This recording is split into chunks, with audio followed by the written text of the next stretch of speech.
Allahumma salli ala Muhammad.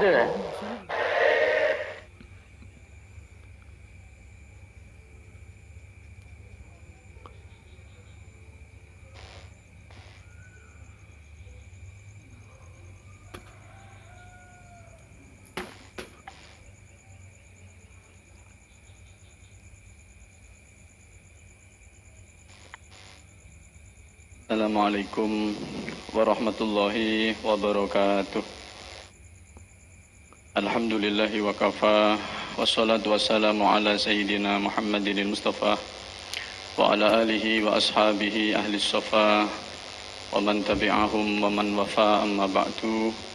Yang senantiasa kita muliakan, kita hormati pengasuh pesantren Tubuireng beliau Kiai Haji Abdul Hakim Mahfud serta Bunyai segenap dzurriyyah Kiai Haji Hasyim Asy'ari, para narasumber kita hari ini. Yang pertama dan utama beliau adalah Kiai Haji Bahauddin Nur Salim, guru kami Dr. Kiai Haji Musta'in Syafi'i, hadirin hadirat musyahidin al-kiram baik di YouTube, di Zoom maupun yang lain. Alhamdulillah di malam hari ini keberkahan bagi kita semua dihadiri para kiai di tempat yang penuh barokah ini, dan di acara yang penuh barokah pula, yaitu bedah kitab karya Hadratus Syekh Kiai Haji Muhammad Hasyim Asy'ari, yaitu Adabul Alim wal Muta'allim.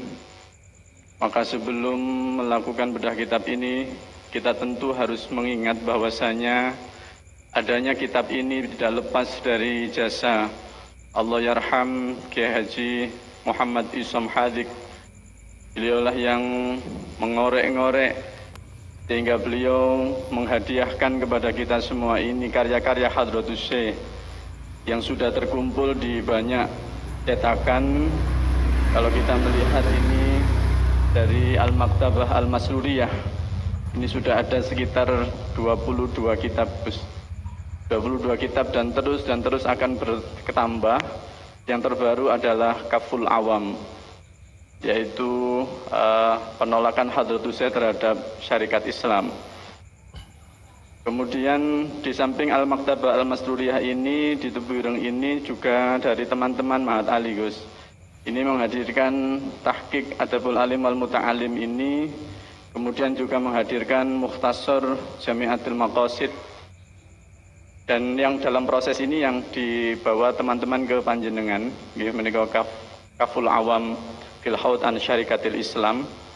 Dan tidak ketinggalan pula, dulu almarhum Yesola itu membuat namanya Pustaka Tubuireng, dan teman-teman juga mencetak kitab Hadratus Syekh dengan edisi terjemahan untuk memudahkan teman-teman yang membaca edisi terjemahan. Di antaranya yang jenengan bedah di Haul Gusdur itu sudah diterjemahkan juga di Tubuireng ini. Jadi alhamdulillah memang melalui peninggalan Yai Isom, kemudian diteruskan oleh Allahyarham Gus Zaki, dan sekarang Yai Abdul Hakim Mahfud ini melakukan gerakan-gerakan untuk mengkaji kembali pemikiran Hadratus Syekh. Harapannya seperti yang di dalam tadi, yaitu ilmu dan ilmu. Dan mudah-mudahan dengan kehadiran yang pertama Kiai Haji Bahauddin Nur Salim di tengah-tengah kita menambah semangat kita untuk mengkaji pemikiran Hadratus Syekh, dan tentu kita didampingi oleh guru kami Dr. Kiai Haji Musta'in Syafi'i, yang dulu pun juga merupakan salah satu yang dimintai nasihat oleh Gus Isom juga terkait penerbitan karya-karya Hadratus Syekh ini. Maka hadirin yang berbahagia, tidak memperpanjang waktu, kita dengarkan bersama yang pertama dari Kiai Haji Bahauddin Nur Salim, kemudian langsung disambung oleh Kiai Haji Musta'in Syafi'i, dan ini tidak ada batas waktu Gus. Nanti kalau saya membatasi sudah viral kan Gus, kan kiai tidak boleh diatur gitu kan. Tapi kita tidak mengatur Gus, kita memohon supaya selama-lamanya dan sepuas-puasnya. Monggo Gus, terus. Assalamualaikum warahmatullahi wabarakatuh. Pakai ini aja. Alhamdulillah.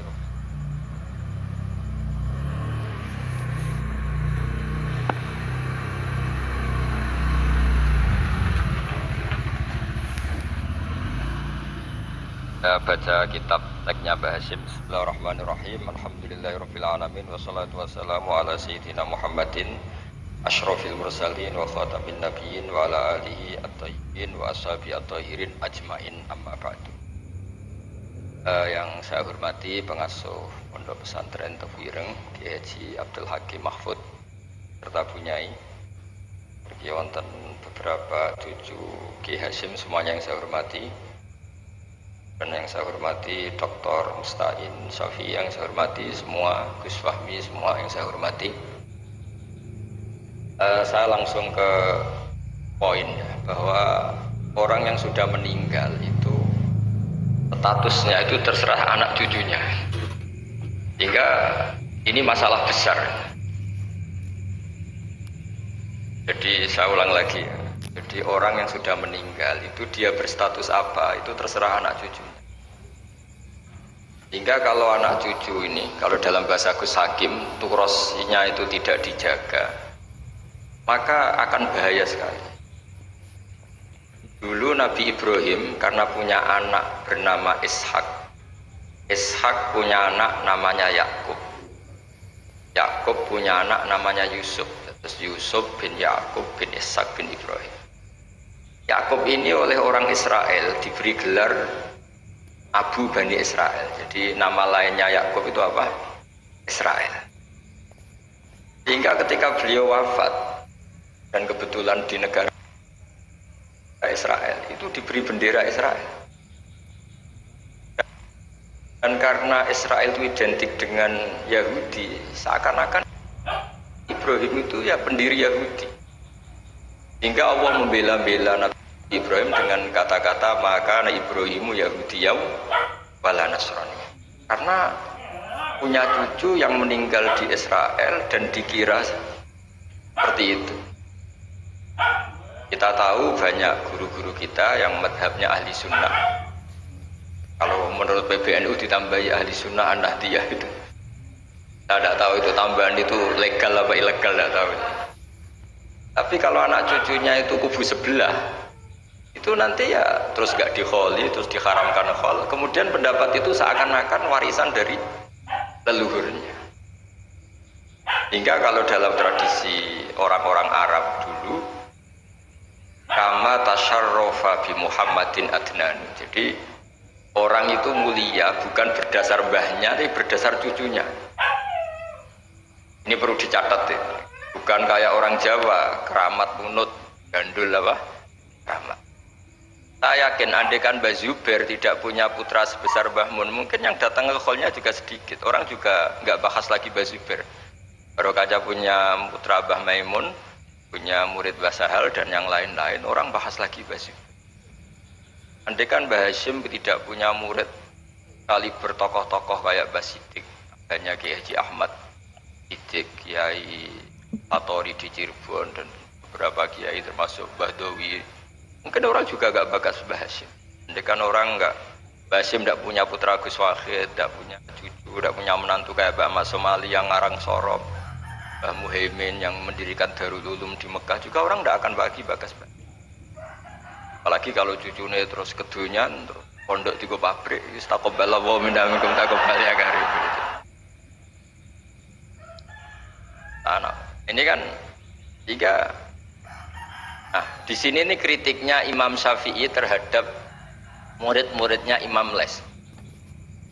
Itu udah ada orang ahli fikih sepinter Imam Les. Imam Malik itu dalam fikihnya itu pinter Imam Les. Jika Imam Syafi'i yang muridnya Imam Malik pernah ngetikan Al-Laitsu afqahu min Malik illa annahu doya'ahu ashabu. Imam Les itu lebih ahli fikih ketimbang Imam Malik. Tapi sing kurang ajar itu muridnya. Doya'ahu ashabu. Murid-muridnya tidak mendokumen mazhab-mazhabnya Imam Les. Akhirnya intiros itu hilang. Ini saya cerita dulu. Nanti bapak saya Kiai Haji Nur Salim itu cita-citanya hanya satu, penapal Quran kayak apal Fatihah, dan itu kesampaian. Dia dulu dekat sama Mbak Adnan Ali di sini. Saya dengan Gus ini dengan Hakim juga senasab karena ya sama-sama ya Mbak. Ada lek kalau manggil lek Laili. Saya seperti Kak Ida ya, kalau nggak pernah sepuh itu haram undang saya, ini harus dipegang. Karena ya agak kurang ajar lah, wong ndak lebih sepuh kok ngongkon itu kan ndak sopan itu. Jadi tapi kalau lebih sepuh ya saya nurut. Tapi begini, saya beri sekian contoh kualitas karangan. Ini yang mungkin alfa dari Mahatali. Ini saya tegur, betul-betul saya tegur. Dan ini niat saya baik. Saya sering meneliti karangannya Said Muhammad, banyak dan saya baca. Lalu wa sahbihi ajmain.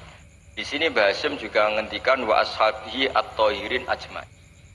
Fa inna hadhil kalimata kalimatun fariqatun bainana wa bainasyiah. Fa inna nukrimu jami'as sahabah wa hum yukrimuna sahabiyan wa ahanu sahabiyan akhar.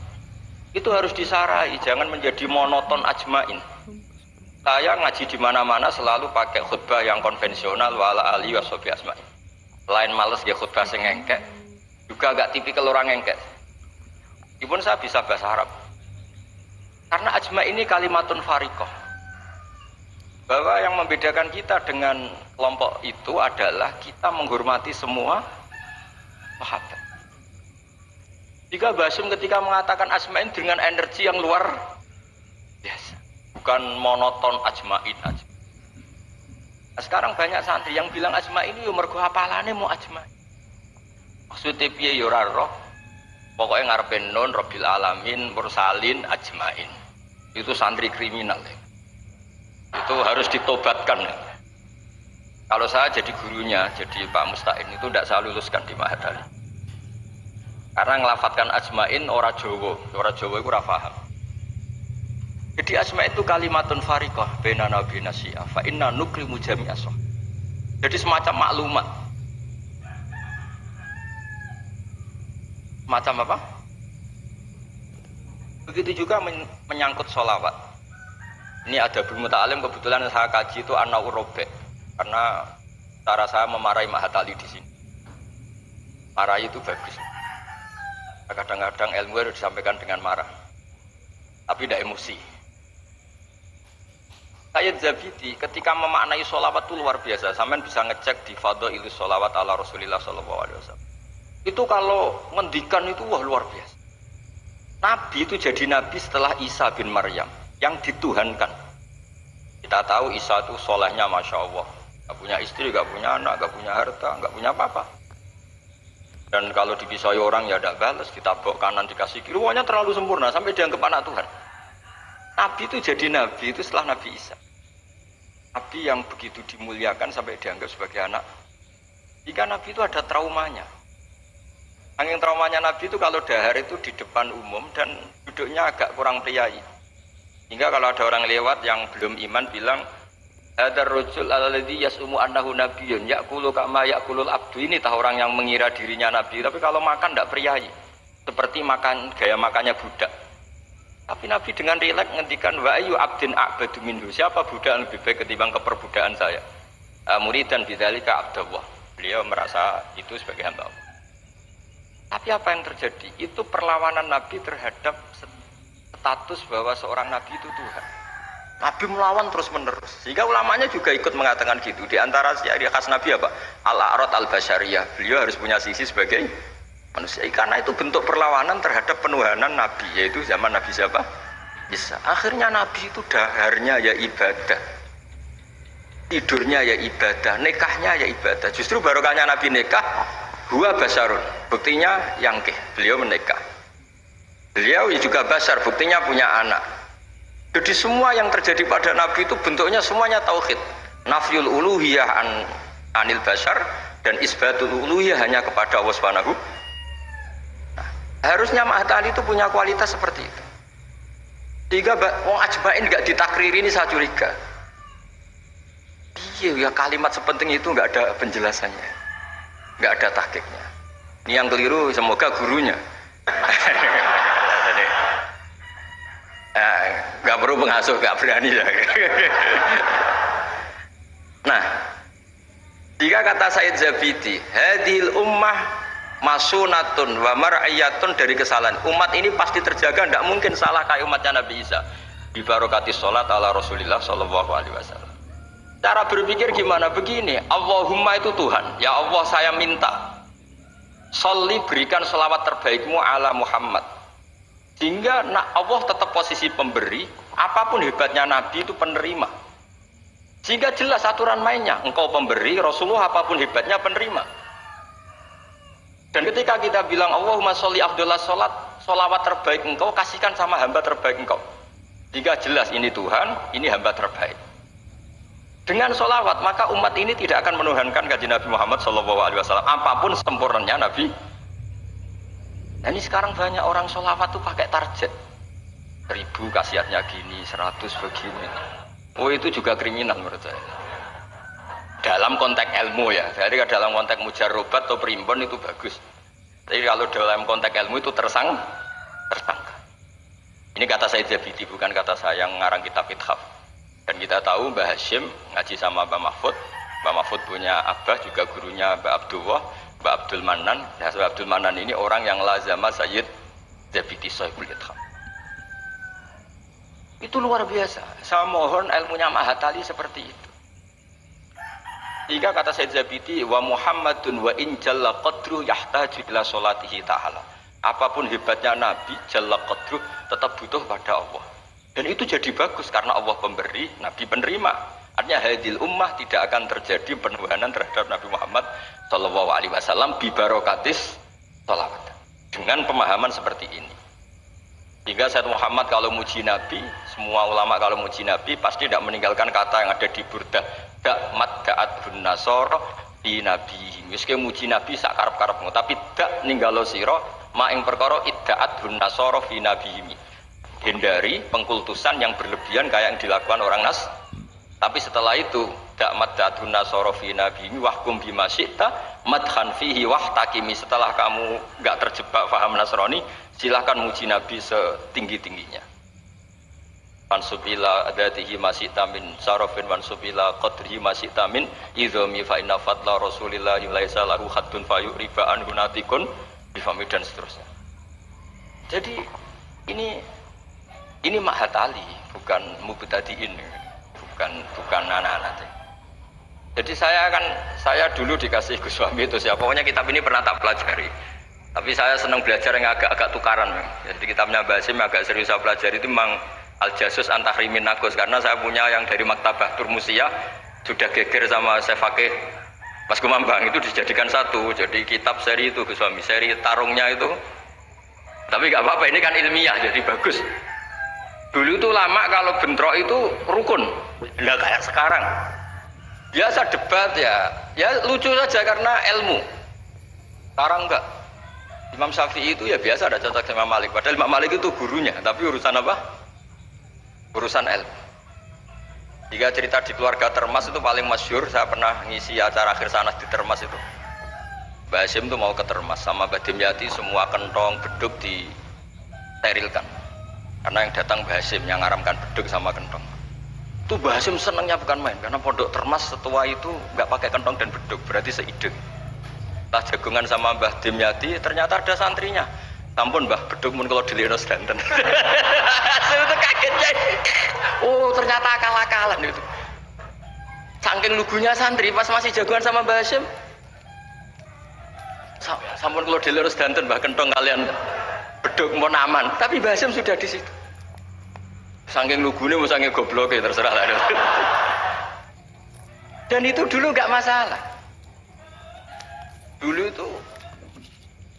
nggak masalah.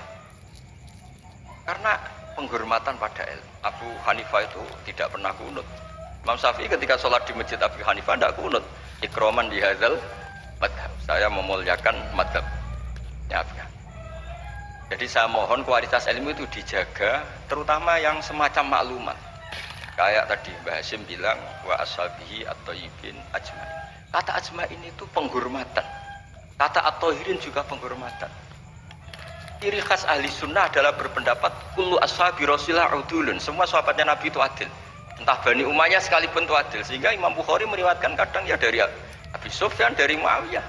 Dan itu Mbah Hasyim terang-terangan difati ashabihi at-thahirin. Nah, jadi ini maklumat. Lagi-lagi gak ditahkiki ini. Ya, jadi ini karakter ya. Ya, sudah tahu ini kemana. Pokoknya saya ngomong saja biar punya kegiatan. Loh, karena ini majelis ilmu sehingga saya agak kasar lah, karena ini majelis ilmu. Jadi Orang itu harus, makanya tiba berjanji itu punya kualitas luar biasa itu juga karena maklumatnya. Misalnya ada orang yang memahami mbah-mbahnya Nabi itu begini, jawab oleh tiba berjanji oleh Simtud Duror bahwa mbah-mbahnya Nabi luar biasa. Wa kaifala wa sayyidul akramu sallallahu alaihi wasallam wasitatuhul muntaqah. Nabi itu orang suci, enggak mungkin berpindah-pindah ke rahim yang najis. Nanti Nabi ikut mutanajis. Jadi walam yazalillahu subhanahu wa ta'ala yang qulunin wa aslabi tahirati ila arhamis tahirati sakit hatta akhrajani Allah min baini abawaya wa huma lam yaltaqiya ala sifahin qad hafizal ilahu karamatan li Muhammadin abaul amjada sonal ismihi tarakus sifaha falam yusib. Itu maklumat taratun saronurun nubuwati fi asari ghurarihimul bahya wa badara badruhu fi jabini abdihi abdil muttalibi wa ibnihi. Semua itu maklumat. Nah, sebuah karangan kayak Mbah Hasyim itu harus semuanya maklumat. Jadi ketika beliau Mbah Hasyim menghentikan adabul alim, orang alim itu banyak, tapi harus punya adab. Jadi orang dulu itu kalau ngendikan kualitasnya itu luar biasa. Ya hanya sederhana sebenarnya bilang ajmain, tapi kualitasnya luar biasa. Atau bilang Allahumma sholli ala Muhammad, kualitasnya luar biasa. Allahumma itu pemberi, Muhammad penerima, sehingga nggak akan terjadi menuhankan Muhammad. Sama ulama diteruskan dengan menambahi sifat al-a'rad al-basari. Jadi dugaan saya dan saya berkeyakinan Nabi Muhammad ketika dahar di depan umum dengan Nabi Isa yang sedang sholat itu afdol Nabi Muhammad sedang dahar, karena dengan dahar itu ada nafsu rububiyah. Beliau memaklumatkan diri bahwa saya tidak Tuhan. Ini di sini kenapa Allah muji Nabi Muhammad kadang dengan pujian yang sederhana. Wa ma arsalna qablaka minal mursalina illa innahum la ya'kuluna at-ta'ama wa yamshuna fil aswaq. Karena akluhum at-ta'am adalah maklumat bahwa beliau-beliau tidak Tuhan. Karena sampean sing mangan kan mergo lesu. Gak jelas untuk apa, atau mumpung gratis. Gak ada ibadahnya sama sekali gitu. Gak ada ibadahnya sama sekali. Tapi kalau seorang nabi dahar di depan umum itu maklumat. Makanya mal masih ibnu Maryam ila rasul qad khalas min qablihir rusul wa ummuhu siddiqah kana yakulani tu'am. Lu orang sebesar nabi lo hanya diberi status ini doyan makan. Itu kalau ada orang alim, misalnya ada orang alim alama, Dr. Musta'in itu suka makan, itu kan tidak madeg. Tapi kalau seorang nabi itu madeg, karena dengan makan itu sama dengan nafyur rububiyah. Jika Nabi Isa disifati Allah kana yakulanit. Nah ini cerita-cerita jaga kualitas apa? Atali. Jadi ya sudah seperti saya di sini, jauh-jauh dari Rembang ke sini, ini jaga kualitas adab. Wong diutus cucunya Mbah Hasyim. Tapi tidak tahu kalau keseringan yang nyuruh yang agak dolim gak enak. Tapi saya sudah benar jaga apa? Adab. Ini ada bulik saya karena sama-sama cucu dari Bani Abdul Aziz. Tapi ini cerita, jadi ilmu itu harus dijaga kualitasnya. Sama seperti ulama dulu bilang begini, tafsir Jalalain misalnya. Tafsir Jalalain itu kalau ngarang sederhana, tapi kualitasnya Masya Allah. Wa yuqaddaru qabla qaulihi ta'ala iyyaka na'budu qulu. Hanya gitu dok, tapi itu kualitasnya luar biasa. Sekarang anak-anak Matali ini nggak ngetes gurunya, anak-anak saja, biar kalau salah pantas. Kalau guru kan nggak pantas, apalagi pengasuh, ini anak-anak saja. Iya anak budu itu dawuhnya Allah pada dawuh Kanjeng Nabi. Ndak anak-anak aja disuruh jawab murid jenengan. Iya anak budu itu dawuhnya Allah pada dawuh Kanjeng Nabi. Itu kalau Quran itu dawuhnya siapa? Kalau itu dawuh Allah, Nabi, Allah ngendikan itu kepada Nabi, problem enggak? Kepadamu kami menyembah. Problem enggak?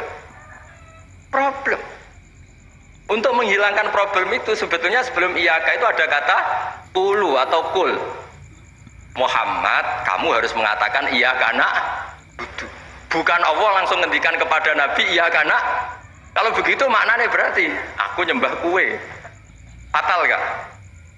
Fatal. Jadi kelihatannya hanya sederhana, wa yuqaddaru qabla qaulihi ta'ala iyyaka na'budu qulu. Karena hanya dengan cara itu makna menjadi sah. Yaitu Nabi dilatih Allah, Muhammad katakan iyyaka na'budu. Nah, Akhirnya Nabi menirukan iya karena memang iya karena butuh dawe Allah, tapi yang dilatihkan untuk Kanjeng Nabi. Jelas nih. Nah itu cara jaga kualitas apa? Jadi hal-hal yang kecil itu. Begitu juga koma atau fasal. Alhamdulillahilladzi anzala ala abdil kitab wa lam yaj'al lahu iwaja qayyima. Itu kalau tidak difasal dengan sakta, maka maknanya Tuhan yang tidak menjadikan Quran itu iwajan, tidak dibikin bengkok, qayyiman ya tidak dibikin. Berarti Quran itu ya agak bengkok, agak lurus. Itu fatal. Tapi kalau diberi jeda fasal atau sakta, Allah tidak menjadikan Quran sebagai yang bengkok, berhenti. Maknanya agak bengkok itu apa? Qayyimah. Makanya terus ada sakta. Karena dengan sakta itu qayyimah menjadi penjelas lam yaj'al iwaja. Tapi kalau langsung maka ada tasallutul amil lam yaj'al pada iwaja. Tapi kalau dipotong itu Allah yang tidak menjadikan Quran sebagai iwaja, berhenti. Tidak iwaja itu apa? Qayyimah. Enggak terus diharuskan ada sakta. Jadi ibarat ginilah saya sebagai kiai Anda bilang, "Cung celokno Zaid, cung aja nyeluk Zaid." Berhenti Umar, mana jangan nyeluk Zaid, tapi panggilkan Umar. Tapi kalau jangan panggilkan Zaid, Umar Bakar, semuanya dilarang dipanggil. Sehingga kamu jangan hanya mentang-mentang ngaji, pokoknya anut guru sakta, jangan seperti itu tidak mahatali. Maksudnya sampai tahu kenapa harus terjadi apa? Begitu seterusnya di surat Yasin. Qalu ya wailana mamfa'atana mim marqadina hadza ma wa'adar rahman. Ketika orang-orang kafir bangkit dari kuburan, itu mereka tanya, "Mamfa'atana mim marqadina." Siapa sih yang bangkitkan kami? Enak-enakan mati kok ada yang bangkitkan. Nah, ini qaulu mustafhimin atau su'alu sa'ilin. Terus dijawab, "Hadza ma wa'adar rahman wa sadaqal." Ini sudah janji Allah. Nah, berhubung hadza itu qaulu mujawibin, yang pertama qaulu sa'ilin dipisah dengan sakta. Jadi sakta itu tidak main-main, memang satu keharusan. Kalau dibaca langsung ya Mamba'atana mimar kodina hadza, berarti siapa yang bangkitkan kami, yang bangkitkan Allah, ngomong-ngomong dewe dijawab-jawab dewe. Itu gak mahatali. Jadi kualitas ilmu itu dijaga sampai sedemikian rupa. Nah, makanya saya baca An-Naur Roba itu luar biasa ketika Mbah Hashim memberi warning, ilmu itu dijaga kualitasnya per item, per huruf. Karena kualitasnya ilmu ya di situ itu. Ya saya ulang lagi, kualitasnya ilmu sama-sama mengatakan ajmain. Jadi kalau yang mengatakan orang sekali Said Muhammad, sekali Mbah Hashim, sekali Mbah Mun, Mbah Karim, Mbah Maksum Ali itu maklumat. Iki locong ahli sunnah. Ciri khasnya apa? Ikramu jami'is sahabat.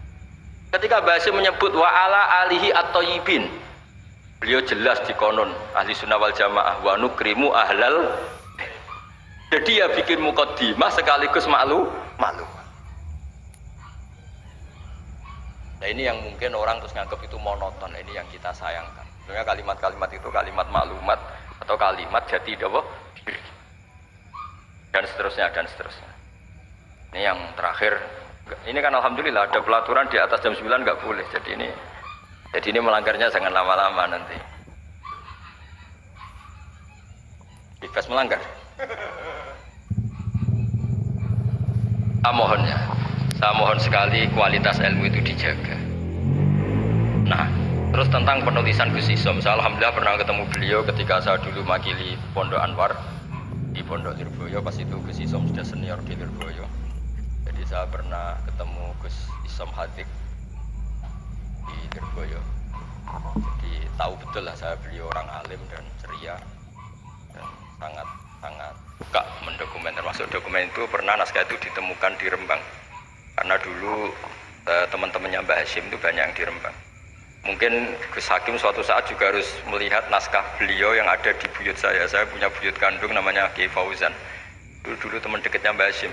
Itu ada tulisan-tulisan tangannya siapa? Mbah Hashim. Jadi buyut saya di Lasem itu namanya Mbak Idrus. Idrus itu bin Umar. Yang Umar bin Arabi sama dengan nasabnya Ki Hamid Pasuruan. Mbak Umar ini punya istri namanya Maimunah. Ini binti Abdul Aziz. karena Mbak Maimunah itu saudaranya Mbak Bedowi. Nah, buyut saya kandung itu Mbah Maimunah itu punya anak namanya Idrus, itu punya istri namanya Sofia. Nah, Sofia ini yang orang Kudus. Sofia punya adik Badiah yang melahirkan Mbah Sahal itu. Nah, ini beliau-beliau terus punya adik, diantaranya Ifadilah, yang diantara cucunya ada Pak Said Agil. Tapi singkat cerita, di situ itu Gus Hakim ada tulisan tangannya Mbah Hashim ketika memberi ijazah baca Sahih Muslim, Sahih Bukhari, dan tulisannya Mbah Hashim. Sehingga kalau mungkin tim bisa ke sana, itu di Sarah Muslim, sarahnya Muslim Imam Nawawi itu ada tulisan tangannya Mbah Hashim. Itu tanda tangannya begini, kata bahu bibananihi muhauqilan wa musabbihan, mem gini Hashim Asy'ari. Beliau kalau nanda tangan itu diberi tambah, saya menulis ini bersamaan dengan membaca tahlil dan tasbih, muhauqilan wa musabbihan. Saking religiusnya Mbah Hashim. Jadi di beliau kalau di kitab saya itu milik buyut-buyut itu, sehingga saya alhamdulillah sekarang sambung sama Gus Hakim, sambung Gus di sini. Saya senang sekali. Kalau ngeritik itu tidak ngeritik, tadi yang ngomong saja supaya, karena tadi Mbah Hashim ngaji sama Mbah Mahfud, maksudnya di antara gurunya Mbah Mahfud selain Syekhona Khalil, dan Syekhona Khalil di akhir hayati ketika Mbah Hashim baca Bukhari, beliau datang ke sini. Ila istafada minhu sebagai bentuk pengakuan kalau Mbah Hashim adalah tokoh yang luar biasa. Sehingga hadara majlisahu syaikhuhu, ketika beliau ngajar Bukhari itu Syekhona Khalil pernah datang ke sini, ke Tafsir. Nah, saya berharap kualitas ilmu itu seperti itu. Baca sholawat itu adalah bentuk penghormatan kita kepada Rasulullah SAW, bahwa beliau mendapat sholawat terbaik dari Tuhan Yang Maha Esa. Tapi sekaligus maklumat, kita tidak akan kecelakaan kayak yang dialami orang apa? Nasrani. Karena jelas Allah pemberi, Nabi penerima. Apalagi ditambahi abdika wa rasulika, tambah maklumat bahwa apapun hebatnya Nabi ya tetap abduhu. Tiga sifat terbaik Nabi apa? Abdullah. Tiga ketika peristiwa Mi'raj sedahsyat itu Allah nyifati subhanalladzi asra bi abdihi. Nah, dengan cara-cara seperti itu kita menjaga kualitas ilmu. Tapi kalau kita tidak mengingatkan itu, ya dikira itu lafaz yang monoton, yang copy paste, yang klise, yang biasa. Maka ini belum saya ngakhiri ini, saya baca yang An-Na'u. Ini kitab saya yang beda sama halamannya mungkin sama jenengan, tapi nggak apa-apa lah. Apa? Enggak, yang anak-anak kan punyanya yang ini. Anak-anak punyanya yang apa? Yang dimiliki anak-anak. Oh, ya kalau yang di cetakan Irsadusari itu halaman 46, tapi kalau yang di cetakan ini pokoknya ikutnya An-Na'ur Rabi'. Tidak, supaya ngerti betapa Mbah Hashim ingin santri-santrinya itu detail.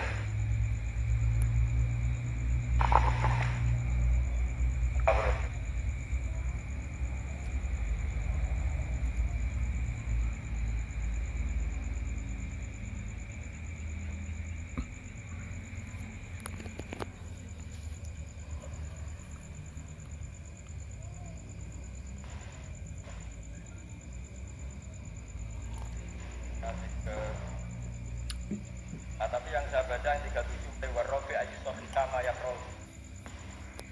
Ya anak-anak kalau yang punyanya pakai yang kecil itu halaman 37 An-Na'ur Rabi' dan di warrobi.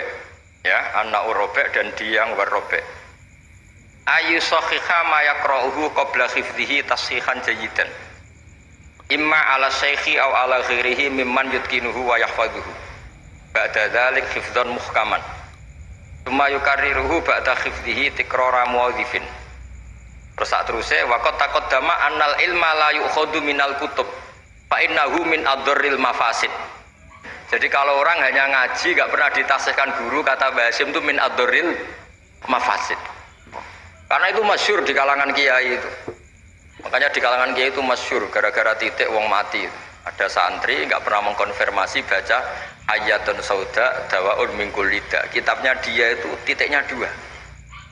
Jadi ular yang hitam itu obat dari segala penyakit. Nyalirah ular hitam dan itu kobra. Taqabbalallahu minna minkum, maksudnya mati.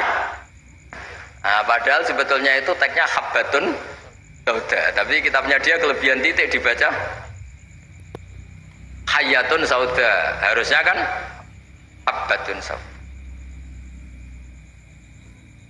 Makanya sama dengan Sa'duna Fid Dunya yang lagu kesangane Mbah Mun itu isfa'u lil mukhtar sebetulnya itu. Karena isfa'u nyafaat ya sira kabeh lil mukhtar mari wong sing bingung bila nuktah. Nah, tapi nanti kalau setelah muji Sayyidah Fatimah wa abihal mukhtar bil kha karena maksudnya Kanjeng Nabi. Nah, hal gitu itu harus ditasih, jangan dengernya yang paling populer mukhtar terus semuanya. Masa berarti isfa'u nyafaat ya sira kabeh lil mukhtar mari Kanjeng Nabi sing dipilih. Butuh syafaat iku kowe ra Kanjeng Nabi bocah kok sembrono. Nah, hal gitu itu ini pesnya Mbah Hasyim. Murid itu harus menashih bacaannya. Ayu sahiha ma yaqra'uhu qabla khifdi tashihan jayidan imma ala syekh au ala ghairihi mimman yutkinuhu. Makanya saya alhamdulillah termasuk Gus modern yang sampai sekarang terima sorokan. Mulai diantaranya setujunya orang alim-alim top. Ya enak mumpung nompo sorokan iso ngamuk lah. So. Karena saya dulu ya barokahnya pernah sorokan sama kiai-kiai saya di sarang. Namanya sama Mbah Mun dulu. Mbah Mun kalau ngecek muridnya gini. Apa? Pak Rozikin siapa? Rozikin apa Rozikin? Kalau Rozikin ya salah, satu orang kok jamaah. Tapi ya gak apa-apa jeneng, gak pakai. Gak pakai. Gak jelas sih. Nah ini kan ngaji ilmu, jadi ya yang salah disalahkan. Tapi bukan berarti salah betul ya, ya ada salahnya. Dulu itu Mbah Mun itu kalau ngetes muridnya itu sebelum seminggu disuruh bikin teks khutbah. Lama-lama sebelum 1 hari, lama-lama sebelum 1 jam. Kalau 1 jam kok putrane sudah bisa bikin, berarti pinternya bahasa Arab sudah malakah. Saya dulu belajar Sahih Muslim itu yang baca saya di depan Gus putrane Mbah Mun. Saya sering disuruh baca kitab di depan Mbah Mun. Jika saya baca kitab itu pede, bukan karena sombong. Saya baca depan Mbah Mun saja berani, kok di depan Mahatali Tebuireng nggak berani ini kan. Wong tak bodoh nih borong-borong kan gitu. Jadi ini pesannya Mbah Hasyim loh, bukan pesannya Bahal. Ini pesannya Mbah Hasyim. Tak baca ya awas kalau nggak dilakukan. Ini katanya Mbah Hasyim.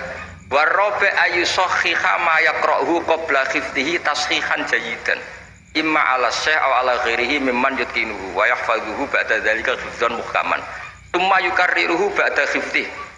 Takrora muadzifin atau tikrora muadzifin sama itu masternya. Wala yahfadzu syai'an qabla tashihihi li annahu yuqi'u fit tahrif. Wa qad taqaddama annal ilma la yu'khadhu minal kutub fa innahu min adharril mafasid kata beliau. Jadi enggak boleh anak-anak baca mandiri itu. Kalau baca mandiri ya seperti cerita-cerita itu. Lam tardiman ditanyakan gurunya. Terus maknane lam tardiman apa? Bareng tak delok jebule bab khat lam tarodaman. Diabrak dadi sitok macane apa? Lam tardiman. Dadi lam taro ora ningali sapa mar'ah daman ing geteh. Oleh takok Gus lam tardiman maknane apa? Bingung kene kan. Piye? Seperti guyonan itu ya Gus apa?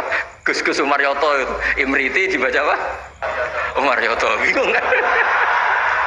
Itu guyonannya kakak saya ini sama itu. Gus Dur itu kalau ada Gus-Gus gak bisa baca kitab tuh Gus Dur manggilnya kan Gus Dur. Kalau ada tamu-tamu Gus yang gak bisa ngaji Gus Umaryoto do teko. Maksudnya itu masyhur itu guyonan beliau itu kalau karena ada orang nggak bisa baca Imriti dibaca apa? Umaryoto. Jadi saya punya kitab Qiraah Sab'ah. Itu di situ cerita kenaifan orang baca. Dan itu fatal. Termasuk nyuwun sewu qori-qori yang top itu dulu sampai alim gitu gara-gara baca itu salah. Sama gurunya dibenahin, terus dia sumpah-sumpah tidak datang ke gurunya sebelum alim alamah mengalahkan gurunya. Ini bagus. Jadi orang tuh gak boleh meyakini bacaannya sendiri sebelum ditasihkan ke guru. Itu kata beliau adorril mafasid.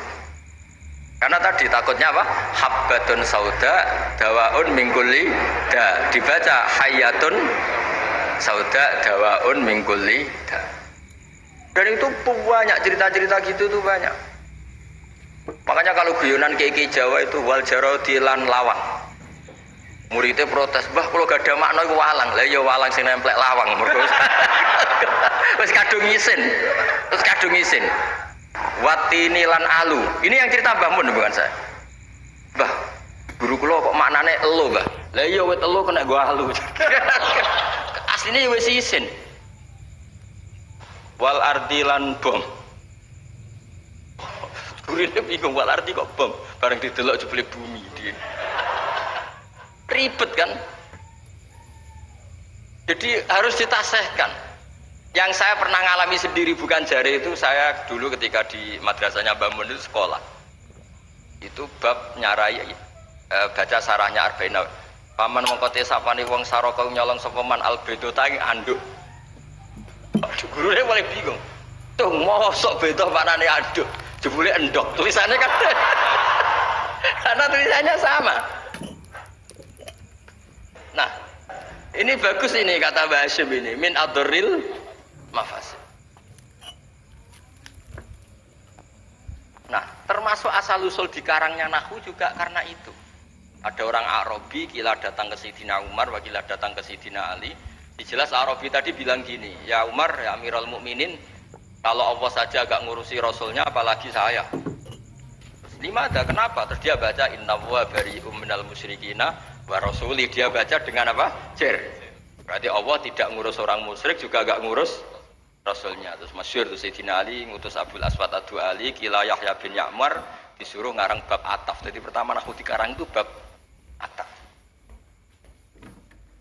Ternyata Abdul Aswad Ad-Du'ali juga punya trauma. Sebenarnya kan bacanya wa rasuluh menjadi istinaf. Inna wa bari'un minal musyrikin wa rasuluhu yubari'un aidon. Nah, Imam Abdul Aswad Ad-Du'ali juga punya trauma. Putrinya itu yang masih muda, masih anak-anak. Ketika mengagumi perbintangan bilang ma ahsanus samai. Terus Abdul Aswad Ad-Du'ali jawab ya nujumuha.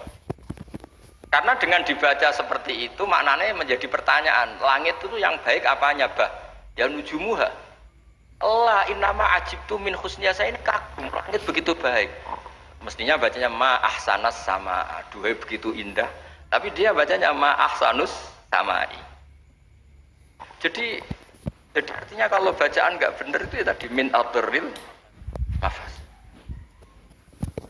Jadi ini pesannya Mbah Hasyim. Jadi kata beliau apa ini waqad taqaddama annal ilma la yukhadhu minal kutub fa innahu min adril mafasid. Makanya nyuwun sewu sampai ada aliran wahdatil wujud, ada aliran-aliran menyimpang. Kadang takbirnya ya ada di Ihya, di Futuhat Makkiyahnya Ibnul Arabi. Tapi mereka baca tanpa guru sehingga ditakwil dengan khayalnya sendiri. Makanya manta alama bila syaihin fasayhuhu itu. Jadi Mahatali sini harus ekstrim. Jangan main-main. Ini fatwanya Mbah Hasyim menyebut min adorril mafasid. Bayangkan kalau gurunya min ba'dil mafasid. Wah, itu kan malah fatal lagi kan. Minal fasid akhoda minal fasid wa akhoda minal fasid. Nah, dikira induannya juga. Mas, makanya kembali tadi statusnya Mbah itu terserah anak cucunya. Terus pernah Gus Hakim itu pernah saya di Palestina apa Israel lah terserah istilahnya. Ke makamnya Nabi Dawud itu nangis karena mereka bilang King David dan dikemuli bendera Israel. Ya coba misalnya tidak ada Quran, kita tidak punya Quran, pasti bilang Nabi Dawud itu Yahudi dengan atribut seperti itu. Ya dengan atribut seperti itu. Makanya Nabi Ibrahim itu luar biasa karena bejo di cucu Nabi Muhammad SAW yang dapat Quran yang membebaskan Ibrahim dari tujuan Yahudiyah maupun Nasraniyah. Terus diumumkan maka anak Ibrahim Yahudiyah wala Nasraniyah. Loh kenapa sampai ada ayat itu? Karena Nabi Ibrahim itu dikelola mereka.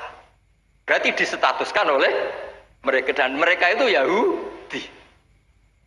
Artinya nasib anak cucu, nasibnya Mbah sudah meninggal terserah anak cucunya. Misalnya nyuwun sewu loh. Bapak saya itu misalnya orang alim. Wong alim biasanya kan rodok keramat. Biasanya terus tanah ya. Memang buyut saya tanah ya. Mbah Hasyim juga tanahnya banyak. Mbah Wahab juga tanahnya banyak. Terus anak putune ra iso ngaji, orang nganggep iku barokatul ilmi, dhisik mbahku kedonyan. Mulane warisane akeh. Ya ribet. Ribet gak kira-kira? Ya dia ndak punya ilmu, mau apa coba? Mbahku dhisik kedonyan kerja keras, buktine warisane. Maka yo ono sapi ono pitik, berarti mbahku penggemar pitik. Ribet. Tapi nak ngaji, mbahku seneng pitik, mergo suarane pitik ku tasbih. Mbahku seneng sapi, sapi ku an'am. Wiling-wiling nek mati Allah. Lho Mbah Mun nganti sepuh itu masih punya wedhus sing rumah itu kanca kula, nganti sepuh wedhuse kathah. Mergo mamin nabiyyin illa wa qatra al-ghanam, ndak ada nabi kecuali. Nah, artinya apa? Nak misalnya anak puture ngalim, kan mesti dicapel ngono. Lah mbahku seneng wedhus.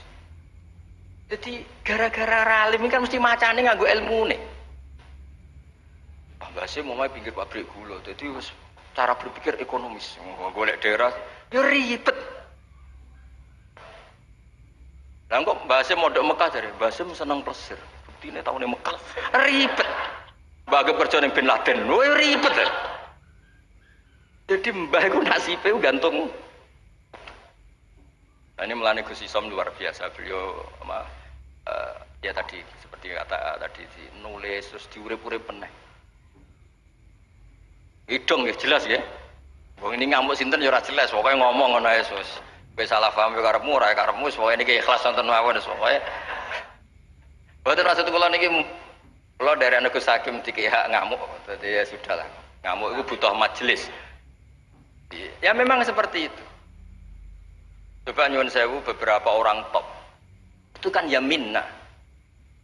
Orang tahu semua lah, Sarah itu istrinya Nabi Ibrahim. Itu sak dhuwure bunyai, zaujatun Nabi.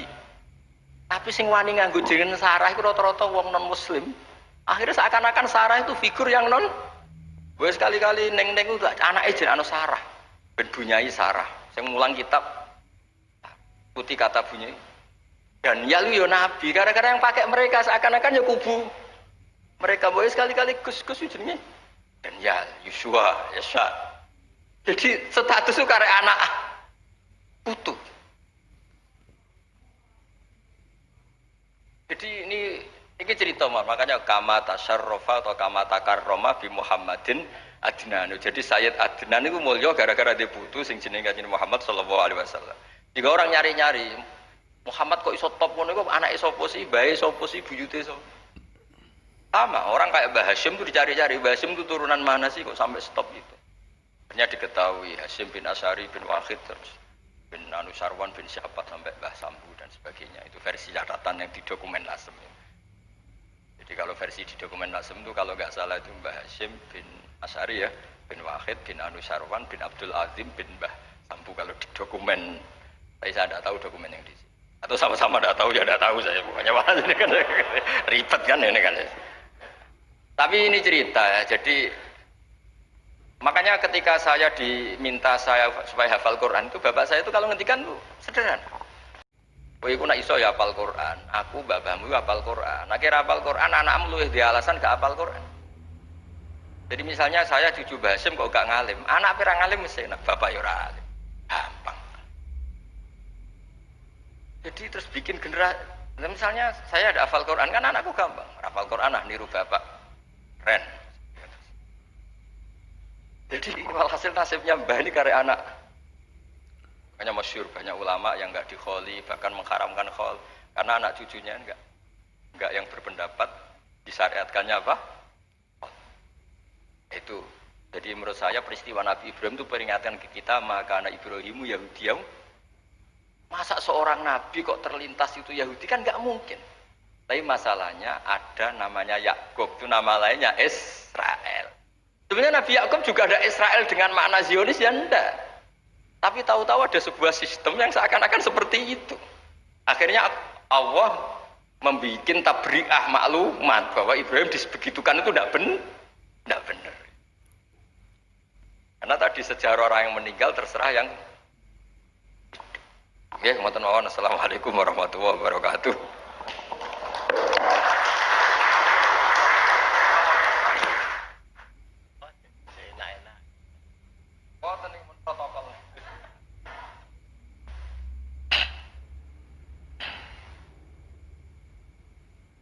Assalamualaikum warahmatullahi wabarakatuh. Alhamdulillahi wa kafa wa salamun ala ibadihi alladhina astafa amma ba'd. Yang terhormat Bapak Pengasuh bersama Ibu, barakallahu fiikum, Yai Bahauddin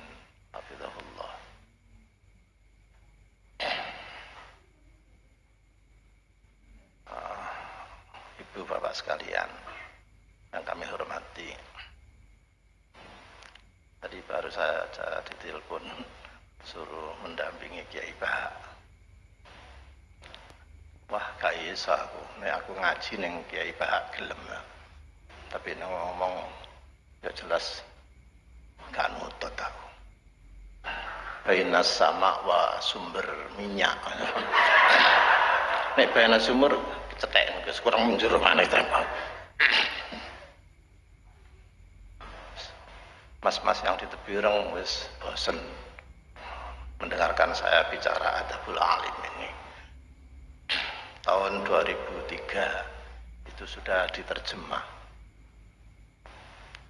oleh Mas Lukman santri Tebireng, dan saya sendiri yang beri judul Menjadi Bener dan Pinter tahun 2003.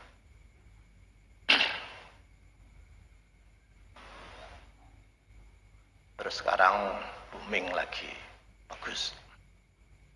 Sama dengan kitab Al-Allamah Hasyim Asy'ari, Letak Wadhi'ah Labina Indonesia, itu zaman almarhum Kiai Yusuf Hasyim. Saya sudah diberi teks aslinya oleh beliau. Saya baca dengan almarhum Pak Syuhada Syarif. Tapi tahun berikutnya terus diterjemah oleh Gus Mus yang pernah dibaca sebab di hall itu ya tahun berapa itu ya, masih sugenge Pak Yusuf Hasyim. Kita masih tahu teks aslinya itu. Nah, juga ketika sebuah tesis di Australia menggugat bahwa kitab Adabul Alim itu plagiat, Hadratus Syekh dituduh sebagai plagiat, menjiplak karya Tazkiratus Sami milik Badruddin Ibnu Jamaah. Jadi kitab Adabul Alim ini menjadi skripsi sekian banyak, menjadi tesis sekian banyak, sudah menjadi disertasi sekian banyak dengan berbagai sisi kajian. Bahkan di pascasarjana saya juga membimbing ini sebagian. Maka ada baiknya kalau kita itu melacak semua karya ilmiah yang membedah Adabul Alim ini dari perspektif teoritis yang ditulis di akademik. Ada berapa skripsi, ada berapa tesis, dan ada berapa disertasi. Tapi pada umumnya mempunyai langgam yang sama antara Tazkiratus Sami wal Mutakallim di Adabil Alim wal Muta'alim tulisan Badruddin Ibnu Jamaah. Saya sampaikan kepada mereka, kawan-kawan Badali sudah mencocokkan. Memang ada yang plek ngambil di situ, ya. Dan ada yang berapa yang banyak yang enggak. Dan ketika kajian di sini termasuk dengan para kiai-kiai Pak Sukron Makmun dan lain-lain, saya sampaikan Kiai Hasyim itu dikritik, Hadratusnya dikritik, dianggap plagiat. Ini sudah berkembang di internasional. Mohon maaf, para narasumber tidak ada yang jawab. Akhirnya tak jawab dewe ya. Enggak ada yang jawab. Bahwa Tazkiratus Sami wal Mutakallim tulisan Badruddin Ibnu Jamaah memang ya. Saya lebih memandang ini bukan plagiat tapi tawafuk. Tawafuk itu ada. Tawafuk itu ada, tapi Hadratus saya lebih meluas lagi dengan bahasan itu. Bahkan Kiai Aziz Masyuri memberitahu, katanya aku duwe sarai Tazkiratus Sami, mau saya parani kedaulan kabundut itu, mau kami lacak. Lalu saya menjawab kepada dunia yang menuduh Hadratus Syekh sebagai plagiat baik dari Australia maupun dari luar, dan sekarang alhamdulillah sudah tidak ada kata-kata yang sinis seperti itu. Dan saya bisa buktikan sama dengan pendahulunya Imamuna Az-Zarnuji, walaupun ta'limu ta'alim ini Tariqut Ta'allum, dari belasan bab 12 bab itu sesungguhnya bukan thariqut ta'allum. Yang thariqut ta'allum cuma satu bab, yang lainnya itu adab semua. Makanya Hadratus saya tidak menulis thariqahnya di sini, tapi yang ditulis itu adab, attitude di sini. Oh, kalau begitu tradisi ulama-ulama dulu itu bukan metodiknya yang dipakai, bukan metodiknya, tapi adabnya. Maka saya bisa membaca di sini bacaan pendek saya bahwa ilmu yang didownload dengan menggunakan adab itu hasilnya tidak sama dengan yang didownload pakai pendekatan metode.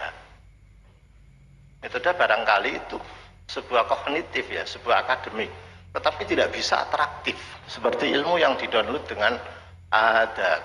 Maka ilmu itu bukan lagi ilmu muktasab, tapi ilmu itu menjadi ilmu mauhibah. Kalau sudah membicarakan ilmu mauhibah, maka pemilik ilmu mauhibah ini akan bisa berdemonstrasi dengan kecerdasannya sendiri yang mungkin tidak terukur.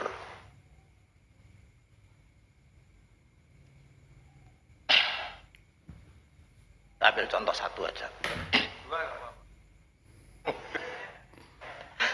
Anu Gus, napa niki terbatas dan jenengan lawang buat tadi.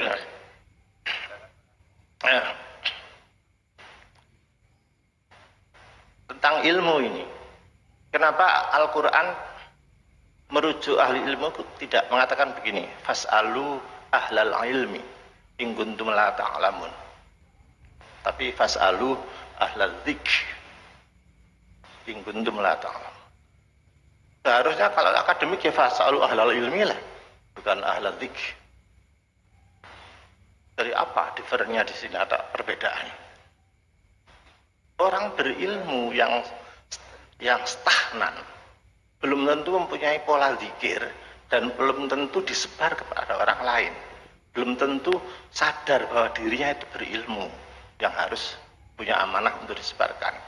Tapi kalau ahlul dzikr itu mempunyai sifat humbilistik yang sangat tawadhu di hadapan Allah dengan ilmunya itu, sehingga punya amanat menyampaikan, dan ilmu yang disampaikan itu mungkin bisa atraktif terus menerus. Contoh monumental adalah bagaimana ijtihad Hadratus Syekh mendalili resolusi jihad. Ini sudah saya ungkap sekian puluh tahun yang lalu karena nggak ada yang mengungkap. Tapi awal saya mengungkap itu diprotes oleh kiai kami sendiri, dosen kami sendiri, karena dianggap kiasnya ma'al farik. Tapi saya bela Hadratus Syekh, akhirnya beliau taslim. Bagaimana Hadratus Syekh mengambil dalil kalau mengangkat senjata lawan Belanda penjajah itu menjadi wajib. Yang diambil justru kisahnya Balkis yang ketika disuruh Nabi Sulaiman tunduk itu, Balkis sangat demokratis. Jadi, ulqiya ilayya kitabun karim, innahu min Sulaiman, wa innahu bismillahirrahmanirrahim. Allah ta'alu alayya wa atuni muslimin. Ini kita diwaca ping 1000, oh ndi-ndi ae ketut kabeh arek wedok-wedok waktu terus. Ngira apa nggih Gus?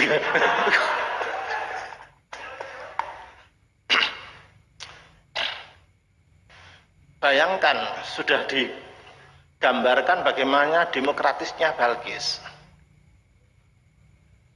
Cobalah. Ayyuhal mala aftuni fi amri. Coba.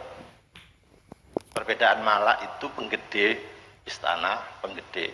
Kalau kaum ya kaum itu masyarakat umum. Makanya di mala. Bagaimana seorang ratu demokrasi itu? Aftuni fi amri ma kuntu qati'atan amra hatta tashhadun ni ojo nanggo ditukani kari Gus Pak ana khatae soalé dan model-model ngono ku akeh kan itu buang kok akhir demi kofiah kan ada kan. Nah, Yang namanya malak ya sudah gini-gini kasih hadiah. Subhanallah. Ini yang tidak masuk akal bagi saya. Belum ada ulama yang istidlal kerusakan yang dipakai oleh yang dilakukan oleh Belanda itu ini. Innal muluk idza dakhalu qaryatan afsaduha wa ja'alu a'izzata ahliha adillah. Ketika saya menyampaikan ini, Balkis itu menuduh Sulaiman itu, muluk itu akan menjajah begini. Afsaduha wa ja'alu a'izzata ahliha adillah wa kadzalika yaf'alun. Saya digugat oleh guru kami. Kalau begitu kan kiasnya ma'al farik. Bagaimana Sulaiman yang muslim dipadakno karo Belanda yang penjajah. Ngapunten yai, kira-kira begini. Hadratus Syekh itu membaca ilat ma'al farid itu bukan kepada formalitisnya, tetapi pada substansialnya. Bukan muluknya itu identitasnya apa, tapi ilat yang jelas di situ. Afsadua jelas. Tak peduli agama apa, yang penting afsadua. Nomor 2, waja'alu a'izzata ahliha. Betul-betul diporak-porandakan statusnya orang pribumi ini menjadi adillah. Terus pucukane ayat api. Wa kadzalika yaf'alun. Timbangane angel ngurujukna kadzalika. Wa kadzalika lan ya ngono iku yaf'alun, kelakuane londo. Wis ngono ae mare. Timbangane engko ifsad. Anu aizzah ada wis kesuwen wis ya ngono iku kelakuane londo. Wis ngono ae gampang wis. Nah, begini ini kalau tidak ilmu mau hibah gak bisa. Piye carane? Disiplin usul fikih sampean delok siapapun kalau ada farik sedikit, biasanya itu dicacat sama al-farik. Tapi kadar itu saya tidak mau tahu. Ini menjadikan pedoman. Bahkan begitu fatwa itu muncul, lalu diadakan fatwa susulan tentang teknik seberapa jarak. Bagaimana fikih ibadah yang rukhsah menggunakan radius masafatul qasr ditransfer menjadi fiqhul jihad. Nanti ana ulama-ulama ngono. Nek saking kontroversi di pemikiran yang induktif betul. Tidak iso. Karena itu mohon maaf. Pengkajian pemikiran Hadratus Syekh itu sekarang sudah mulai beranjak dari ijtihad yang qauli itu menjadi ijtihad yang manhaji, yang menurut pemikiran Abid Al-Jabiri dari epistemologi bayani sudah naik sedikit ke epistemologi burhani, mungkin naik. Teori falsifikasi proper bola apa atau proper barang sih, balik ke sini nanti hilang lagi nanti kan. Dengan demikian maka Hadratus Syekh ini dan ilmunya yang sebegitu hebat, saya hanya ingin membaca dari Adabul Alim. Kalau seperti itu cara mencari ilmu, ya pantes saja. Cemerlangnya Hadratus Syekh pikiran itu gak tertebak, aneh-aneh gitu, bagus sekali.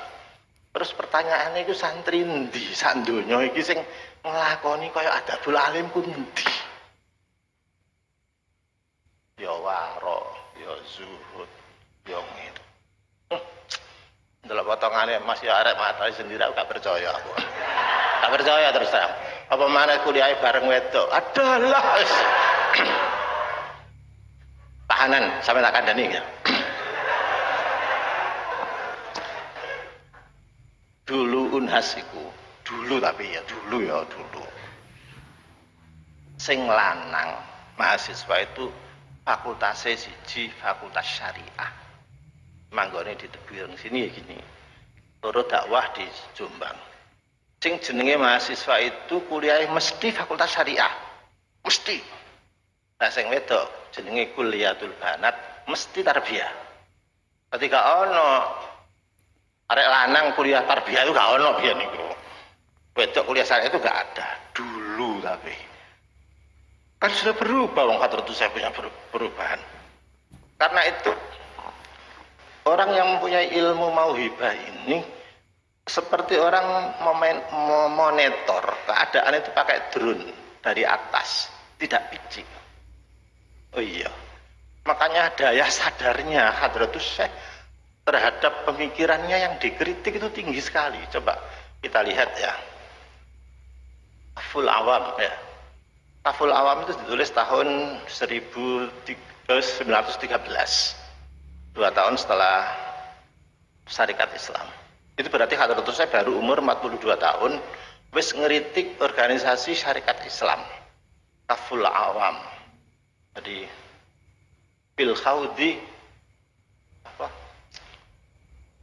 An Syarikatil Islam. Jadi gak setuju terhadap berdirinya Syarikat Islam yang Dr. Saman Hudi itu, gak setuju itu. Alasannya kemungkinan ada pecah belah dan lain-lain. Maka Hadratus Syekh itu kan orangnya humble, tidak mau ya. Ketika diajak mendirikan Jamiah NU oleh Yai Wahab itu kan nggak mau asalnya. Terus baru-baru pertimbangan mau. Nah, kritik dari apa ini Kaful Awam ini nggak terima. Syekh Khatib, nggak salah, Syekh Muhammad Khatib Al-Minangkabawi ya. Orang Minangkabau yang masih saudaranya pendiri Syarikat Islam Saman Hudi ini menulis kitab balik namanya Tanbihul Anam Firraddi ala Risalati Kafil Awam Anil Haudi fi Syarikatil Islam. Hadratus Syekh mungkin si enom ya, dia idealis gitu, diwaca Syekh Khatib dijawab, diwaca sini lagi Hadratus Syekh taslim. Ya, saya sependapat dengan gurunya itu. Terus gak mau didik. Oh ini kan kebebasan berpikir gak ngono, gak.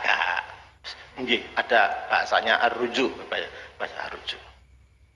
Punya keterbukaan. Jadi seingat saya 2 kali Hadratus Syekh itu mempunyai pendapat tapi dibantah oleh ilmuwan yang lain. Satu tadi Kaful Awam dibantah oleh Tanbihul Anam, dan ini Al-Jasus fi Ahkamin Naqus, kentongan ini dijawab oleh wakil ketuanya sendiri, Kiai Fakih Mas Kumambang dengan Hazzur Ru'us. Ini hebat bahasa ini, Hazza ya Huz Ru'us. Kira-kira gini aja. Walaupun nggak terus, kira-kira dari segi makna Hazrus gini. Iya, ya Hasyim. Kira-kira ngono tok. Ngene tok godheg tok.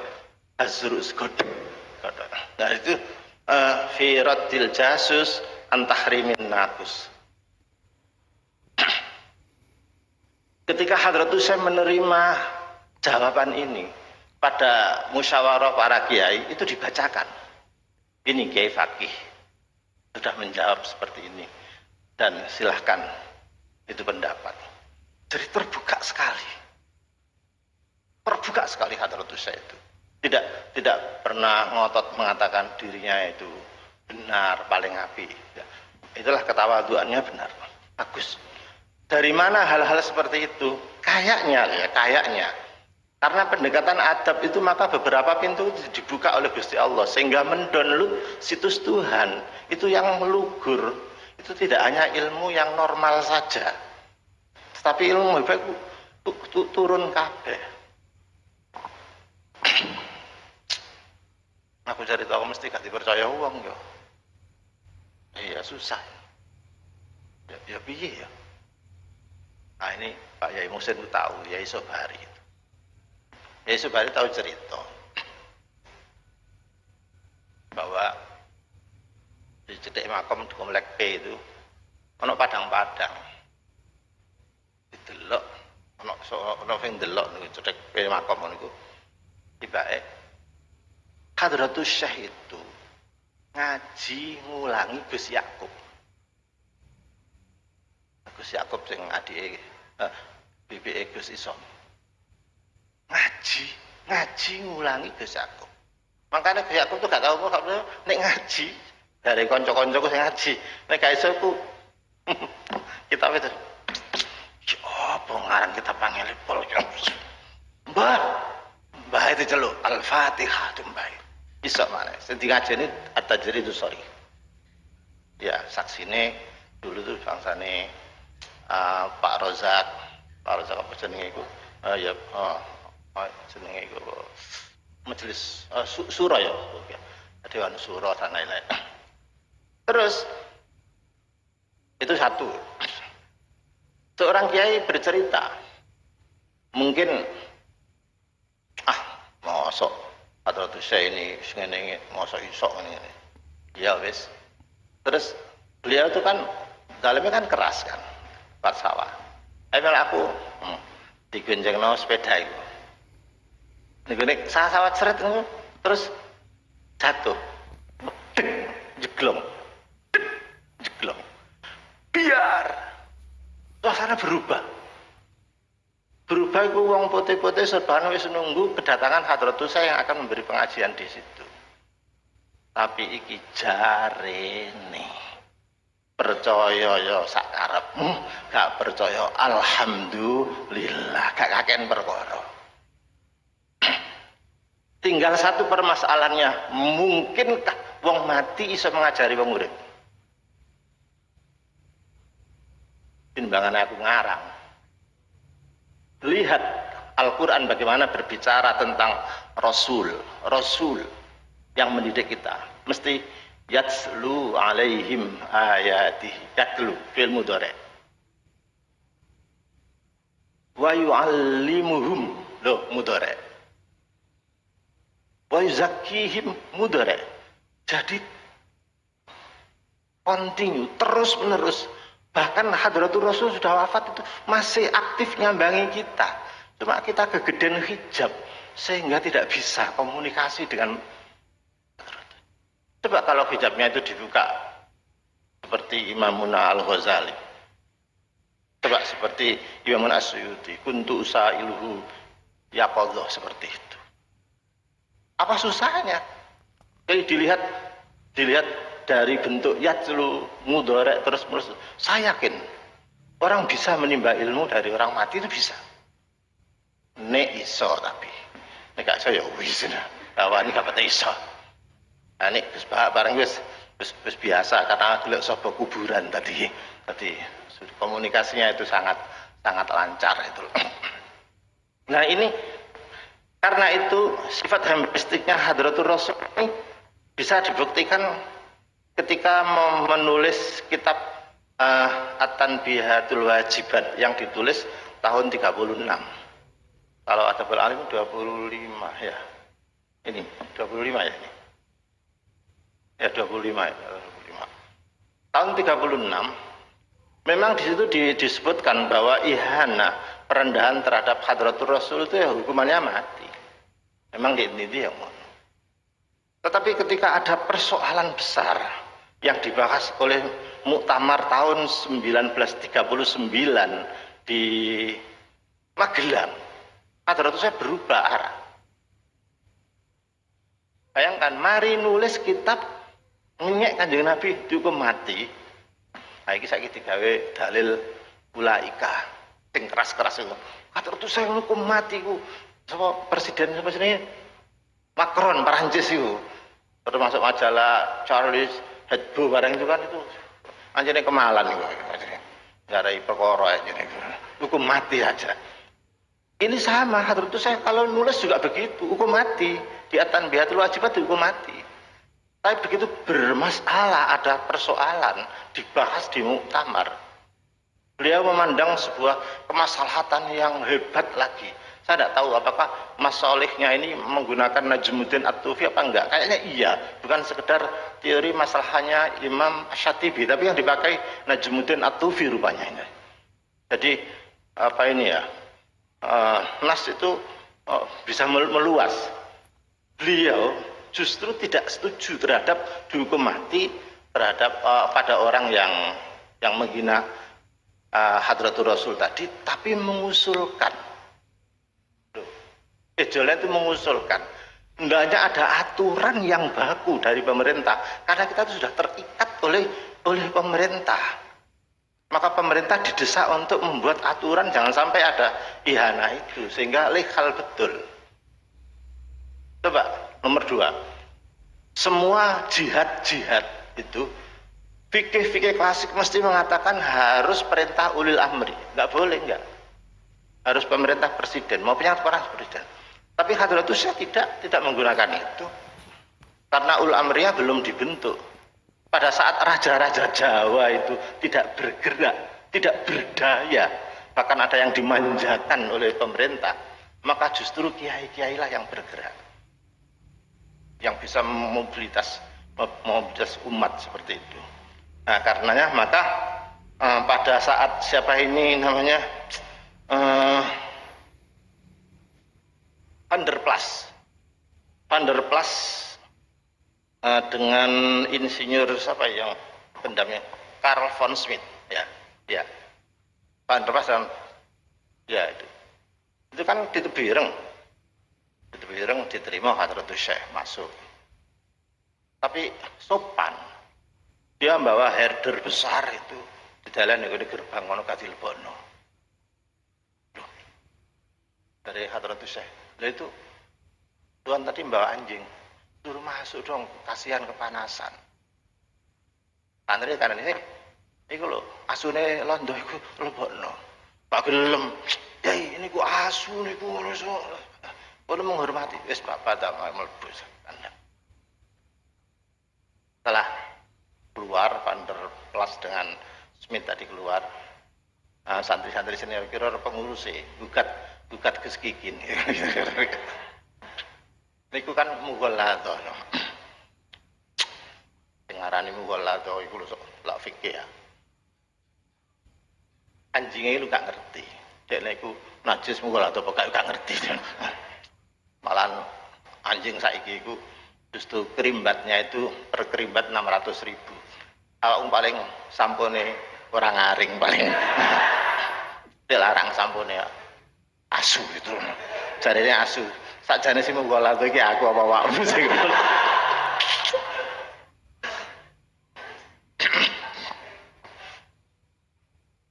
Begitu berani menyampaikan pendapat ke Hadratus Syekh. Iya. Kalau najisnya anjing di sini itu gampang dibasuh wis kan apa-apa. Tetapi dengan keakraban bisa begini-begini itu mahal sekali. Jadi Hadratus Syekh mampu menyederhanakan masalah yang fikih oriented, yang bisa diselesaikan sekejap itu dengan universalisme maqasid atau masalah yang tadi. Matahari itu maunya ke sana, ahlinya itu ke sana itu loh. Ya saya kira cukup, pada mau cukup. Terima kasih kepada para narasumber kita. Protap ini tidak mengizinkan sesi tanya jawab, ini gimana? Mau bertanya atau? Oh, dua pertanyaan. Oh, siap, dua pertanyaan, hanya satu sesi dan dua pertanyaan. Kalau ini sudah titah kiai harus dituruti. Sekalipun panitia minta 3 ya, harus manut 2. Monggo yang mau bertanya.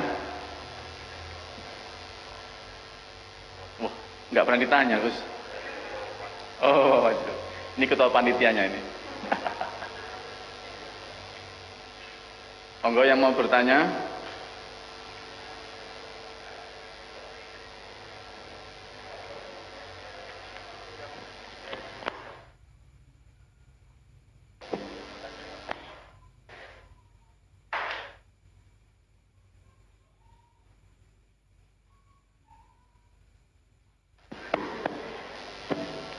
Baik. Monggo. Jika ada yang bertanya bisa langsung ke sini saja. Okay. Yang bertanya maju ke depan.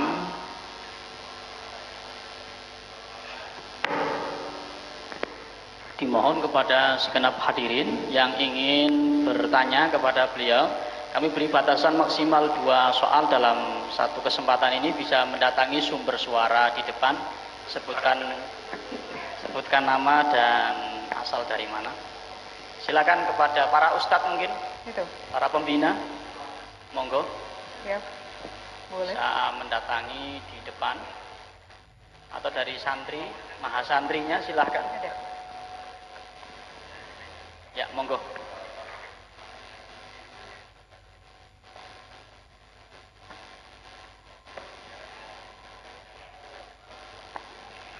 Ya, silahkan.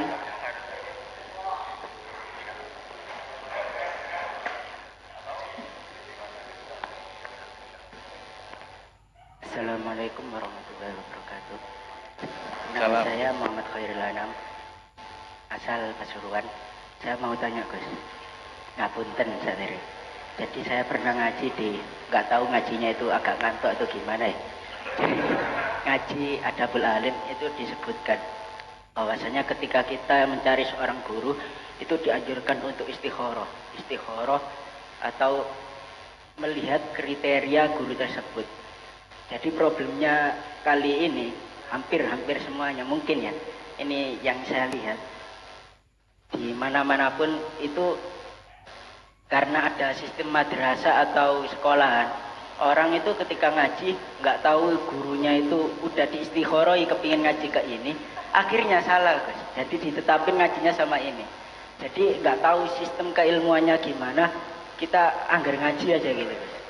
Anggar ngaji jadi nggak tahu apa beliau itu alim atau enggak karena udah ketetapan dari suatu madrasah tersebut, ketetapan dari suatu lembaga tersebut, nggak tahu pasnya gurunya itu Mas. Jadi gurunya nggak benar, muridnya apalagi gitu. Nah, kalau Mbah Hasyim dulu habis dari ya ini tahqiq ke ya ini, tahqiq ke ya ini gitu. Jadi nonton niku Gus. Nggih, betul. Nggih. Satu lagi? Nggih, satu lagi. Satu lagi. Yang sebelah sana mungkin? Oh iya itu. Mas yang tunjuk tangan. Bisa langsung ke sini? Oke, baik.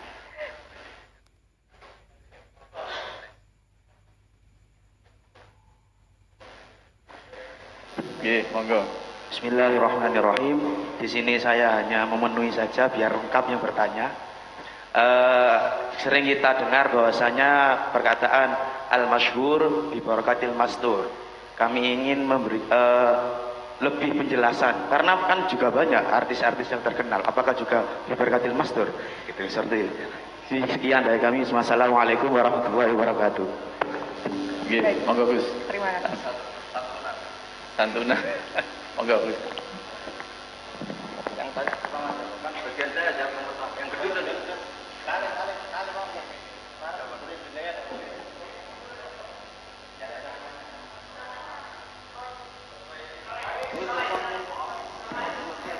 Untuk soal pertama atas nama dari Mas Khairi. Khoi yang kedua dari Mas Choi. Nah, Yang kedua Mas Rizky Mas dari Rizky. Mojokerto. tadi ada Choi itu maksudnya bagaimana ya? Oh gitu, baik silakan Gus. Semoga akan Itu nggak berdasar seudon tuh tanya. Nah itu kan redaksinya Mbak Hasyim hanya ngendikan yang bagi ya, sebaiknya anjurannya kalau milih guru itu ya di istikharah. Itu konteksnya itu final tabasal amr, di mana-mana istikharah itu ketika iltibas. Tapi kalau sudah gurunya jelas, pondoknya jelas, sanadnya jelas, saran saya malah tidak usah istikharah. Dulu ketika beberapa teman ditunjuk kiai untuk nikahi dalam itu mau istikharah, kiainya tersinggung, hanya aku berarti mau istikharah ini. Jadi itu lazim saja Mas Khairi gitu ya. Kalau istikharah itu fima idzal tabasal amr, di mana-mana istikharah itu untuk hal-hal yang mirip iya mirip tidak itu. Jadi kalau sudah jelas ya enggak. Masa saya ngaji bangun istikharah dulu sama Mbak Hasyim istikharah dulu. Nah kalau sama ini istikharah dulu. Nikah juga gitu, kalau jelas cantik nasabnya jelas enggak usah istikharah. Kalau gendut, keriting lah itu harus istikharah. Jadi intinya itu ya kira-kira gitu lah kira-kira. Jadi di mana-mana istikharah itu kan mencari pilihan. Itu ya dalam hal yang masih iltibat. Kalau sudah jelas ada perlu apa? Istikharah. Lama-lama kamu nyari ilmu apa enggak, istikharah dulu. Makan apa enggak, istikharah dulu. Ya ribet, jadi ini gurunya ini gimana Mas Tali kok tanya begitu gimana ini? Nggak, guru juga harus digojlok supaya itu dikasih tahu. Jadi istikharah itu ketika terjadi iltibas. Lama-lama kamu NU apa ndak istikharah dulu. Modalnya dituir NU apa ndak istikharah dulu itu kan gak ngergani. Sudah jelas ya itu ya. Terus yang kedua apa tadi pertanyaan? Ndak, itu kalau tag terkenalnya itu wakam bin masyhur bi barokatil mastur. Nah, itu pastilah. Semua nabi, semua kiai yang mau hibah tadi kata Pak Musta'in itu kan mesti pernah ngaji Nabi Khidir. Nabi Khidir itu mastur. Atau misalnya Imam Bukhari seterkenal itu pernah ngaji sama Imam Humaidi, ya kan lebih terkenal Imam Bukhari. Orang sehebat Mbah Hashim juga punya guru-guru yang mungkin kita tidak tahu. Banyaklah wakam bin masyhur barokatil mastur. Itu banyak itu. Seperti Imam Syafi'i sampai alim seperti itu ya karena punya mitra debat namanya Syaiban Ar-Ra'i. Tapi ada mastur-mastur banget, pada akhirnya ya ketahuan karena ya ada yang mendokumen itu. Jadi misalnya banyak hadisnya Nabi itu diriwayatkan oleh sahabat yang kita itu malah nggak pernah dengar. Itu normal ya. Saya ulang lagi itu normal ya. Yang jelas itu yang real itu ya al-madrasatul ula. Apapun hebatnya seorang tokoh pasti ada ibunya atau istrinya, kalau bahasa gaulnya atau ada perempuan yang di belakang itu pasti. Saya bisa seperti ini itu diantaranya ibu itu kalau didik itu luar biasa. Jadi saya kalau sebelum sekolah itu kalau dulu itu harus korah-korah itu harus isa-isa. Padahal saya anaknya kiai punya tandal. Karena beliau ingin menanamkan wong nak mangan ya tanggung jawab, kudu isa-isa dhewe. Sampai sekarang saya sudah jadi kiai itu ya masih keterusan. Saya sampai sekarang biasa bikin kopi sendiri saya. Bukan niat tawaduk ya karena kesuwen melarat atau kesuwen piye tidak tahu saya itu. Padahal bapak saya sudah kiai, ibu saya kiai. Jadi ajaran yang mastur itu penting. Jadi dulu misalnya ulama siapa saja, Imam Syafi'i punya mitra debat namanya Syaiban Ar-Ra'i. Nabi Musa pernah ketemu Nabi Khidir. Terus Imam Ahmad bin Hambal bisa sekuat itu dia punya teman yang nasihati beliau. Nanti kalau kamu disiksa karena mengatakan Quran itu kalam qadim, kamu tenang saja. Aku itu kata orang itu tadi, teman ketemu di jalan tapi bukan teman akrab. Aku itu maling, demi bodoh ini dipukuli biasa, padahal demi bodoh ini demi maling. Kamu demi hak harus lebih berani katanya. Itu kata Imam Hamal, walam yazal atulah, saya selalu mendoakan dia karena nasihatnya dia itu sangat luar biasa. Jadi kalau di wali abdal itu kan mesti ada wali yang kumul, wali apa, makanya masyhur wa kami masyhurin bi barokati apa mastur. Itu normal lah. Jadi dulu semua kiai itu pasti punya teman debat dan itu kadang-kadang orang biasa. Yang masyhur yaitu tadi Imam Syafi'i itu punya mitra debat namanya Syaiban Ar-Ra'i. Itu secara lahir dia ya penggembala ya, tapi kalau Imam Syafi'i datang ke situ tuh debat berjam-jam. Dan itu luar biasa namanya Syaiban Ar-Ra'i. Jadi saya mohon itu normal sekali karena tadi rubba asa akhbar madfu'in bil abwab law aqsama 'ala Allah la barrahu. Jadi banyak orang yang secara lahir itu ditolak di mana-mana, tapi sebetulnya orang ini sekali ngendikan itu didengar oleh langit. Tapi kamu juga gak boleh anti terkenal, kata Imam Ghazali, tidak ada mansib yang sebarokah terkenal. Jangan kira kalau Nabi itu khurima a'dhamal amran, yaitu semua Nabi itu terkenal dan barokahnya terkenal, Islam bisa diperdengarkan di seluruh dunia. Jadi kalau kamu ya jangan terlalu muji humul. Awwalu hadad din al-ilam. Pertama Nabi jadi Nabi apa? Pertama yang dilakukan adalah memaklumatkan diri kalau beliau adalah seorang Nabi. Dan ketika sebuah kebenaran, apa yang diharamkan? Kitmanul ilm. Jadi kamu ya jangan terus muji yang humul. Terkenal itu juga barokahnya Banyak, karena kitman itu diharamkan. Dan ketika seorang nabi jadi nabi, pertama kewajibannya apa? Membuat pengumuman at-tahaddi bin nubuwah, memaklumatkan diri kalau beliau adalah seorang nabi. Jadi ya seperti itulah, yang penting seimbang. Tapi yang penting pesan saya tadi itu loh, kalau bilang ajmain itu jangan kayak wiridan. Itu maklumat dari seorang Mbah Hasyim Asy'ari bahwa ciri khas ahli sunnah adalah ikramu jami'is sahabat. Terima kasih. Kita sampaikan terima kasih jazakumullah khairan katsiran kepada Ki Haji Bahauddin Nur Salim, kepada Ki Haji Musta'in Syafi'i yang telah memberikan luar biasa kepada kita, sampai enggak usah disimpulkan sendiri, malah salah nanti menyimpulkannya. Akhirnya marilah kita tutup bedah kitab kali ini dengan ucapan hamdalah alhamdulillahirabbil alamin. Niki ijazahnya sekarang. Oke. Ini nanti kita diberi ijazah oleh Gus Bahak, tapi hanya orang tertentu Gus nggih. Nggih. Dibagi nggih. Matur nuwun segala perhatian, mohon maaf atas segala kurangan. Hadanallahu wa iyyakum ajmain. Wallahul muwaffiq ila aqwamit thoriq. Wassalamualaikum warahmatullahi wabarakatuh.